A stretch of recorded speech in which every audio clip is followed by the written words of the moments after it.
بسم اللہ الرحمن الرحیم۔ شروع اللہ کے نام سے جو بہت مہربان نہایت رحم والا ہے۔ حدیث رسول، حدیث نمبر 6985۔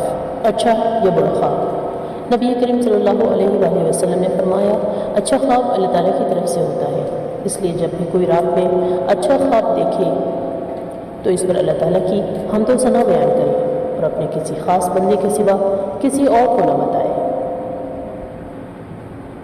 اور اگر برا خواب آئے تو 3 دفعہ اپنے الٹے ہاتھ کی طرف تھوکے اور اپنے اس خواب کی برائی سے اللہ کی پناہ مانگے،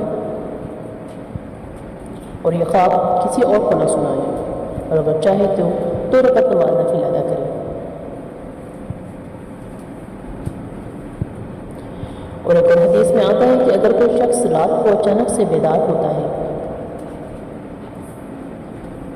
اور وہ شخص یہ کلمات کہے تو اس کو بخش دیا جاتا ہے، اور اگر کوئی دعا کرے تو اس کی دعا قبول کر لی جاتی ہے۔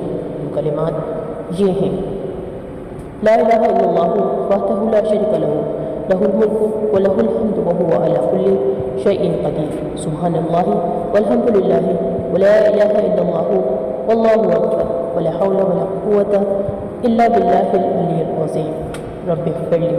ترجمہ: اللہ کے سوا کوئی معبود نہیں، وہ اکیلا ہے، اس کے سوا کوئی شریک نہیں، اسی کی سب بادشاہت ہے اور اسی کے لیے ہر قسم کی تعریف ہے، اور وہ ہر چیز پر کامل قدرت رکھنے والا ہے۔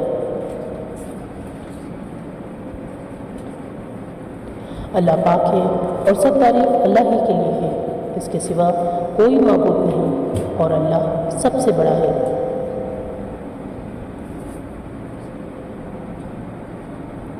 اور اس کے سوا ہمارے اندر نہ نیکی کرنے کی طاقت ہے اور نہ ہی برائی سے بچنے کی ہمت، مگر بلندی اور عظمت والے اللہ ہی کی توفیق سے۔ اے میرے رب، مجھے بخش دے اور مجھ پر رحم عطا فرما۔ سبحانک اللہم وبحمدک، اشہد ان لا الہ الا انت، استغفرک واتوب الیک۔